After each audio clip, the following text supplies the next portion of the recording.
Live Tamil செய்திகள்.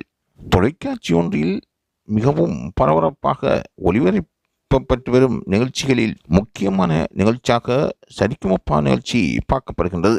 இந்த நிகழ்ச்சிக்கு உலகத்தில் இருக்கின்ற பல ரசிகர்கள் தங்கள் ஆதரவை தெரிவித்து வருகின்றார்கள். மக்களுக்கு மத்தியில் அதிக கவனத்தை இந்த நிகழ்ச்சியாக சரிக்குமப்பா லிட்டில் சாம்பியன் நிகழ்ச்சி இருந்து வருவது பலரையும் கவர்ந்திருக்கின்றது. இந்த நிகழ்ச்சியில் 4வது சீசன் தற்பொழுது நடைபெற்று முடிந்திருக்கின்றது.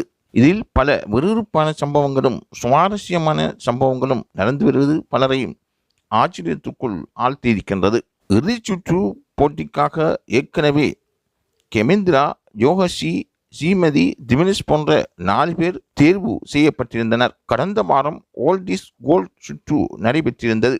பலருக்கு மத்தியில் மிகவும் பிரபல்யமாக பார்க்கப்படுகின்ற நிகழ்ச்சியான இந்த நிகழ்ச்சி பல பேரையும் கவர்ந்த ஓர் நிகழ்ச்சியாக இருக்கின்றது.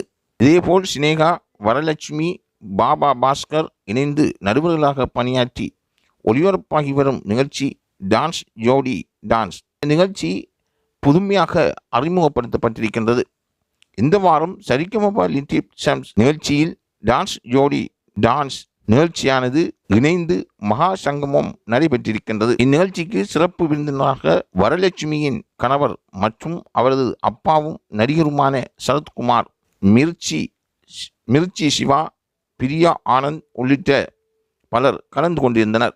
இந்நிகழ்ச்சியில் பாடிய திவினேஷின் பாடலை கேட்டு சரத்குமார் வியப்படைந்திருந்தார். அவர் சற்றும் எதிர்பார்க்காத அளவுக்கு திவினேஷ் தனது பாடலால் அசத்திருந்தார். அவர் மீண்டும் பாடச் சொல்லி திவினேஷை கேட்டு அந்த பாடலின் ஊடாக தனது பழைய ஞாபகங்களை அவர் நினைவூட்டி கொண்டார்.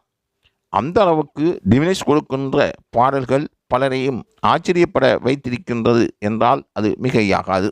தொடர்ந்தும் சரிகமபா நிகழ்ச்சி தொடர்பான தகவல்களை பெற்றுக்கொள்வதற்கு லைவ் தமிழ் செய்தியுடன் இணைந்திருங்கள்.